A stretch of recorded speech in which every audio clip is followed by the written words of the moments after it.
вчера Александар Николовски на средба со граѓани изјави дека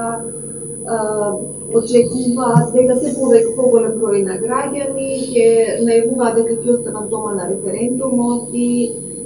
дека тој го уствари партијата го очекува тоа. Дали е тоа директен повик за бојкот или има такви дојдувања во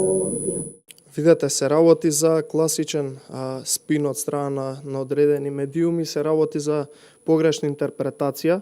ВМРО ДПМН, како што знаете, го објави својот став кој што мина ни сите партиски структури, извршниот централниот комитет, а тоа е граѓаните да одлучат секој поединечно како ќе постапат на 30 септември на денот на гласањето, бидејќи се работи за наднационално прашање за кое што треба самите да одлучат. ВМРО ДПМН верува во честа и достоинството и разумот на граѓаните и веруваме дека она кое што ќе го одлучат како да постапат ќе биде правилно.